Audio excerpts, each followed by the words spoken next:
Just stay the hell out, Donald. Nobody wants you here in California or frankly anywhere. Stay the hell out. That's what was taking place in Camarillo. But Donald Trump sent his ICE goons across California into Ventura County, Santa Barbara County, into Riverside County, into Fresno County, across California, terrorizing farmers, the people who grow our crops, the people who put food on our plate, the people who were there for us also during COVID when nobody was out there, the people who spend grueling days doing the work that frankly no one else wants to do. That's what Donald Trump's doing. Instead, Donald Trump and his regime want to post photos like this. This is real. This is a photo that they've posted on their Instagram account, the official White House Instagram account. Superman, truth, justice, the American way, and it's a Donald Trump AI version of himself as Superman. Let's just take a look at the comments. And a lot of these are from actual Trump supporters. Looks like he's flying away with the Epstein list.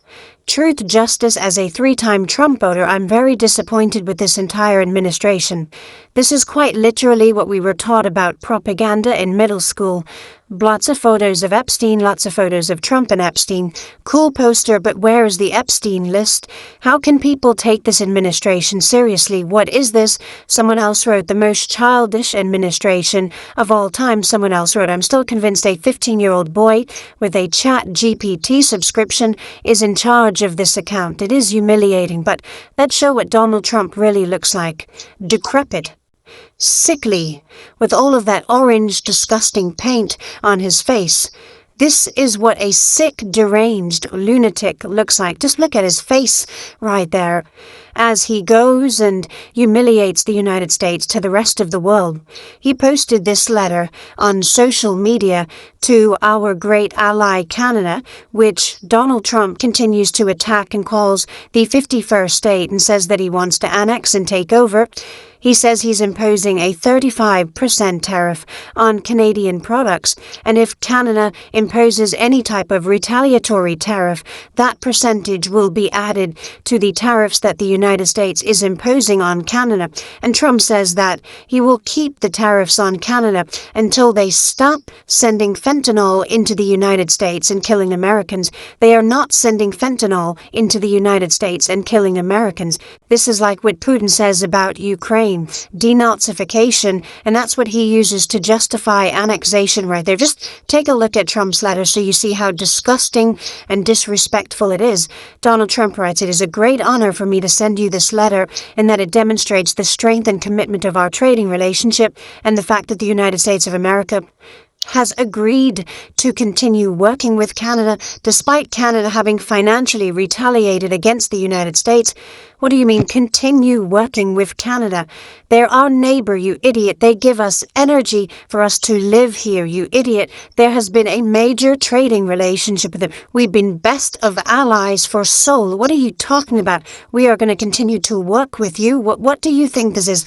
As other people have said, I think this was a great way of phrasing it. Donald Trump's tariff letters look like a multi-level marketing invitation written by a fifth grader, and a deranged one. No offense to fifth graders.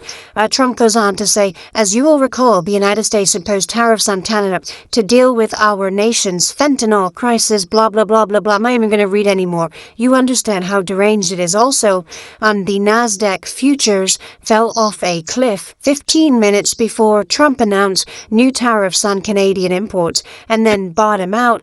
You see the market manipulation right there. Hat tip to Maine for pointing that out. Going back to what I showed you at the beginning, anytime Donald Trump posts something right now, the question is, where's the freaking Epstein list, Donald? Because we know you're covering up because your name is on that list. You were best friends with Epstein. Epstein used Mar-a-Lago as the grounds to traffic girls like Virginia Giuffre, who worked at Mar-a-Lago underage, found her there and then sex trafficked her. You said Epstein's a great guy who likes women on the younger side. You sexually assault people, Donald. You were found liable for sexual assault. And yesterday, the Court of Appeals upheld the finding that you were liable for sexual assault and defamation. What a disgusting, vile piece of trash you are. There's just no other way to say it. Oh, by the way, yesterday, Prince Andrew As a result of Donald Trump covering up the list, Prince Andrew free to travel abroad as FBI ends its probe into royals' Jeffrey links. The FBI shut down the Epstein investigation. Well done, Donald. I'm being sarcastic, of course. Even Donald Trump's favorite pollster, Rasmussen, who has all of those polls when everyone else shows that Donald Trump's approval is like in the 30s.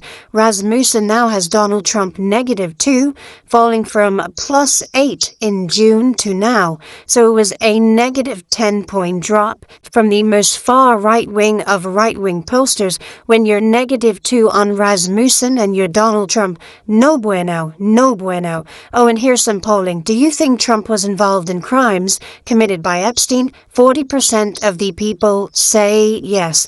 Just more things I want to talk about here and how despicable this Trump regime is. By the way, where the hell is the head of FEMA? Like, where is the guy? Do you even know who the head of FEMA is? And then we haven't seen him on TV. He hasn't made any comments. He hasn't boasted anything. He hasn't any press conferences. We've heard from the mayor of Kerrville, who just yelled that the report is not going to play that tape anymore.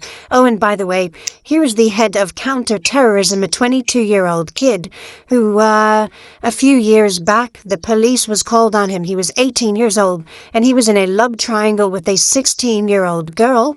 According to police, he was fighting with a 16-year-old. He was 18, fighting with a 16-year-old boy who was with a 16-year-old girl who he liked. And this is the head of our counterterrorism. No background in counterterrorism at all. His name is like Tom Fugate. No background at that at all. Just he was a Trump supporter. So just give it to him. The same way Donald Trump gave the ambassadorship of Malaysia to a guy who would always talk about Nick Adams, an Australian who came to the United States and then would just always talk about, I'm so alpha, I crush M&Ms and take photos of it. I'm so alpha, I go to Hooters every day. That's who we've made the ambassador to Malaysia. Mind you, on the same day that was announced, there was a meeting between Marco Rubio and Sergei Lavrov, the foreign minister of Russia, and then we name the ambassador of Malaysia to Nick freaking Adams. Are you kidding me? Well, all of this is taking place, what Donald Trump says he's going to be tough on Russia, and he's been saying 2 weeks, 2 weeks, 2 weeks. It's been taco weeks. Trump always chickens out over and over again. Russia has escalated more than ever its attacks on Kyiv. Donald Trump says, oh, I'm going to help Ukraine now. I will believe it when I see it, because we still have Marco Rubio in Malaysia saying Russia offered a new approach during our talks. I wouldn't call it a guarantee of peace, but a new approach. Here's what Rubio says. Here, play this clip. These ideas that were put on the table today, would you characterize them as new ideas from the Russian side that the Trump administration had not heard before? Yes. Well, I think maybe, yes. I think it's a new and a different approach. Again, I wouldn't characterize it as something that guarantees a peace, but it's a concept that we'll take back to the president today and here as soon as I finish with you. Meanwhile, at the FBI, at the DOJ, and State Department, if you work there on almost a regular basis, you get called in and they administer lie detector tests and loyalty oaths. So they sit you down and they do a lie detector and ask you, how much do you love, now making this up, how much do you love Donald Trump? How much do you admire Donald Trump? Would you ever say anything bad about Donald Trump? Would you ever talk to the press and say anything negative about him? How handsome do you think he is? I mean, some bizarre stuff that they are doing over there. I can't believe this is real, but this is what our Defense Department is doing. You've got Pete Hegseth doing the following. Here, play this clip. This is the videos that they're releasing right now. And again, just so pathetic. Is this what they're just making movies? Here, play this clip. Manufacturing based by producing thousands of American-made products, prioritizing Buy American. We'll arm combat units with a variety of low-cost, American-crafted drones, leveraging our world-leading engineers and AI experts. And third, we're going to train as we expect to fight. And folks, even Donald Trump's former lawyer, Alan Dershowitz, even Trump's former lawyer, Dershowitz, was on TV saying that the facts and the documents in Epstein are being suppressed. This is Trump's lawyer saying it, former lawyer Dershowitz, and someone who Trump continued. Trump likes Dershowitz. Trump says, positive things about Dersh all the time. Play this clip. Let me tell you, I know for a fact documents are being suppressed. And they're being suppressed to protect individuals. I know the names of the individuals. I know why they're being suppressed. I know who's suppressing them. But I'm bound by confidentiality from a judge and cases, and I can't disclose what I know. But I hand to God, I know the names of people whose files are being suppressed in order to protect them. And that's wrong. Well, there you have it, folks. Let me know what you think. Leave a comment, hit subscribe.